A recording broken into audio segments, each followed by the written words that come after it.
poussant la région vers une catastrophe nucléaire à grande échelle. Cette attaque totalement non provoquée est une violation flagrante de la charte de l'ONU. La responsabilité n'incombe pas seulement à l'État d'Israël, mais aussi à ses alliés les plus proches. Tolérer de telles actions est un moyen sûr de mener à une guerre à grande échelle. Le 13 juin 2025, des frappes israéliennes contre des installations nucléaires iraniennes plongent le Moyen-Orient dans une crise sans précédent. Au Conseil de sécurité de l'ONU, la Russie prend la parole pour défendre l'Iran, victime, selon elle, d'une attaque non provoquée contre son territoire souverain. Dans un discours cinglant, son représentant condamne fermement Israël et accuse ses alliés occidentaux d'attiser une hystérie anti-iranienne pour justifier cette agression. En soutenant le droit de Téhéran à se défendre, Moscou met en garde. Tolérer ces actes, c'est ouvrir la voie à une guerre à grande échelle. Écoutez cette intervention de la Russie qui expose les fractures géopolitiques et les risques d'un conflit mondial. À vous de juger. Madam President, we would like to thank the Under-Secretary General. Madame la Présidente, nous souhaitons remercier le secrétaire général adjoint aux affaires politiques et aux affaires de consolidation de la paix. Nous remercions Misty Carlo et la directrice générale de l'AUA, Madame Grossi. Nous les remercions pour leurs exposés. Tout d'abord, nous souhaitons exprimer nos condoléances à la direction et au peuple de la République islamique d'Iran en raison des nombreuses victimes, y compris parmi les civils, résultant des actions israéliennes. Sous nos yeux, à cause des actions israéliennes, une escalade extrêmement dangereuse se produit dans la région du Moyen-Orient, et cela exige une attention immédiate de ce Conseil. Nous sommes reconnaissants à la présidence guyanaise pour avoir convoqué cette réunion si rapidement. Il est symptomatique qu'initialement, le Conseil devait examiner aujourd'hui, à cette même heure, les conséquences humanitaires des actions inhumaines d'Israël contre le peuple de la bande de Gaza. Au lieu de cela, nous sommes ici pour discuter d'une nouvelle aventure, la plus dangereuse et irresponsable, entreprise par Jérusalem-Ouest dans la région. Mais cette fois, elle pousse également la région vers une catastrophe nucléaire à grande échelle. Aux premières heures du 13 juin, Israël a lancé un certain nombre de frappes massives contre le territoire de la République islamique d'Iran. Des villes paisibles, endormies, ont été touchées. Des infrastructures civiles et des installations nucléaires pacifiques, sous les garanties de l'AIEA, ont été visées. Nous avons entendu aujourd'hui des intervenants qu'il y a eu des victimes parmi les civils. Cette attaque totalement non provoquée, quoi qu'Israël puisse dire pour prétendre le contraire, constitue une violation flagrante de la Charte des Nations Unies et du droit international. On a l'impression que la direction israélienne est convaincue qu'elle dispose d'une totale liberté d'action dans la région et pense probablement qu'Israël peut bafouer toutes les normes juridiques et se substituer à tous les organes internationaux, y compris le Conseil de sécurité et l'AIEA. La Fédération de Russie condamne fermement cette action de Jérusalem-Ouest.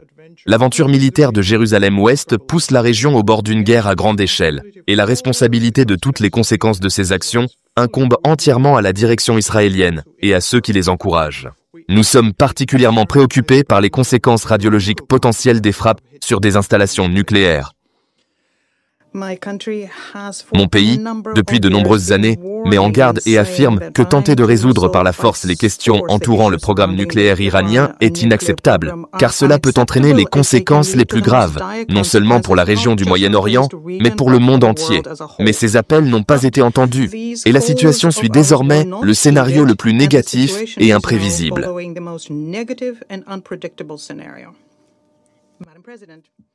Madame la Présidente, les actions israéliennes visent à saper les divers efforts de négociation en cours. Les efforts pour réduire les tensions autour du programme nucléaire pacifique de l'Iran. Le monde entier regarde avec espoir l'issue d'une nouvelle série de contacts indirects entre l'Iran et les États-Unis, prévue pour le 15 juin. Israël a décidé de devancer cela de la manière qu'il jugeait nécessaire et a commencé à bombarder les infrastructures nucléaires et énergétiques en Iran, montrant ainsi son mépris pour les lois, les normes, les accords, les règles, tout ce qui constitue la base d'une interaction civilisée entre États. La responsabilité de ce qui s'est passé ne repose pas uniquement sur l'État d'Israël, mais également sur ses alliés les plus proches. Cela est la conséquence directe de l'acquiescement des pays occidentaux qui, pendant des mois, ont sciemment et méthodiquement attisé une hystérie anti-iranienne au Conseil de sécurité de l'ONU et au sein du Conseil des gouverneurs de l'AIEA. Ces États n'ont même pas essayé de proposer une solution constructive à la crise entourant le plan d'action global commun, JCPOA, et la résolution 2231 du Conseil de sécurité qui l'a entériné. Leur objectif était tout autre. Il s'agissait de faire pression sur l'Iran de toutes les manières possibles, de dépeindre l'Iran comme la source de tous les problèmes dans la région, et de présenter sans fondement les mesures légitimes et réciproques prises par Téhéran pour déclencher les mécanismes de protection du JCPOA comme une violation des obligations en matière de non-prolifération. Les Iraniens ont supporté cela pendant des années et n'ont ni rejeté l'interaction avec l'AIEA, ni abandonné le dialogue pour trouver des solutions négociées. Je voudrais rappeler ici, et c'est d'une importance capitale aujourd'hui, que tous les problèmes liés au JCPOA ont commencé lorsque les États-Unis se sont retirés unilatéralement de l'accord nucléaire en 2018. Et également en raison du refus de principe du Royaume-Uni, de la France et de l'Allemagne de respecter leurs obligations sous le JCPOA, notamment de créer les conditions permettant à Téhéran de bénéficier des avantages matériels de la levée des sanctions unilatérales par l'UE, en vigueur jusqu'en 2015. Par la suite, ils sont même allés jusqu'à rétablir des sanctions unilatérales, ce qui va à l'encontre de l'article 25 de la Charte. L'Union européenne s'est également jointe à cette pression, négligeant ainsi son devoir de coordinatrice impartiale de la commission conjointe du JCPOA. L'exemple le plus flagrant est ce qui s'est passé hier à Vienne. Une résolution biaisée et déconnectée de la réalité a été adoptée par le Conseil des gouverneurs de l'AIEA, qui parle d'une prétendue menace à la paix et à la sécurité internationale provenant du programme nucléaire iranien.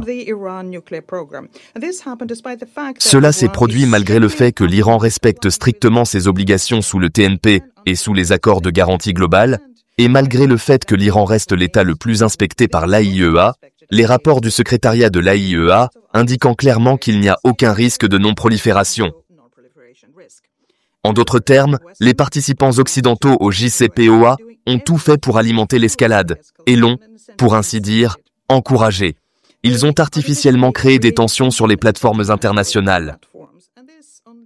Ce qui n'a fait que donner à Israël un élan supplémentaire pour prendre des mesures radicales et créer un sentiment d'impunité. Dans le contexte des frappes actuelles par Israël, nous avons remarqué des informations dans les médias de masse suggérant une probable coordination entre Israël et les services spéciaux britanniques. Immédiatement, après les frappes israéliennes, ils ont abrité l'aviation israélienne ayant participé aux frappes dans leur base à Chypre. Nous avons également noté la déclaration d'Israël selon laquelle ils avaient averti de leurs attaques.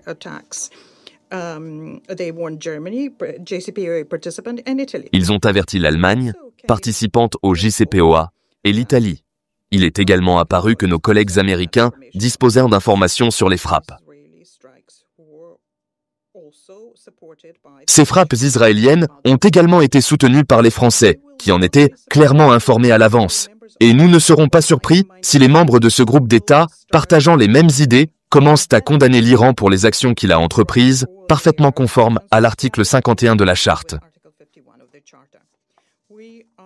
Nous suivons de très près la situation actuelle avec le secrétariat de l'AIEA. La vie et la santé de son personnel ont été menacées par l'aventure militaire israélienne et nous attendons que le directeur général de l'agence nous fournisse une évaluation objective et une analyse de la situation en cours, y compris du point de vue des conséquences radiologiques.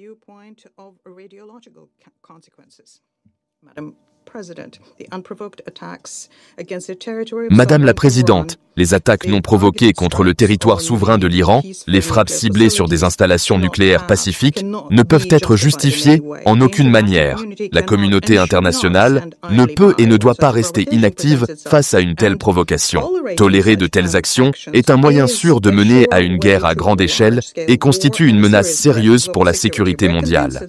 Nous sommes convaincus que le Conseil de sécurité doit fournir une évaluation évaluation juridique et politique sans équivoque de ce qu'Israël a fait et appelé à un arrêt immédiat de toute forme de pression par la force et à un rejet des pratiques d'action militaire unilatérale. Nous devons soutenir tous les efforts diplomatiques visant à la désescalade et au retour aux négociations.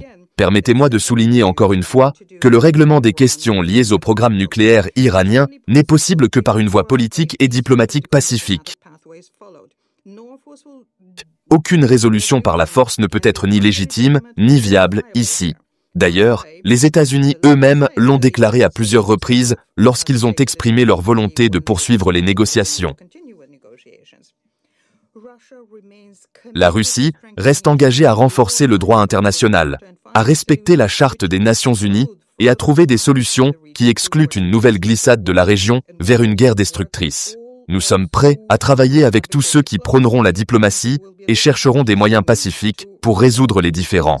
Je vous remercie. Je remercie le représentant de la Fédération de Russie pour sa déclaration. Par ce discours, la Russie se pose en défenseur de l'Iran, dénonçant une violation flagrante de sa souveraineté par Israël et la complicité des puissances occidentales. En accusant les États-Unis, la France et leurs alliés d'avoir alimenté l'escalade, Moscou avertit que tolérer de telles actions est un moyen sûr de mener à une guerre à grande échelle. Ce message, prononcé au cœur de l'ONU, rappelle que la responsabilité des conséquences repose aussi sur ceux qui encouragent d'Israël. Alors que le Moyen-Orient frôle la catastrophe, ce discours soulève une question brûlante. Le Conseil de sécurité empêchera-t-il l'embrasement? Partagez cette vidéo pour révéler ces vérités et débattez qui porte la responsabilité de la paix mondiale. Restez informés, l'avenir est en jeu.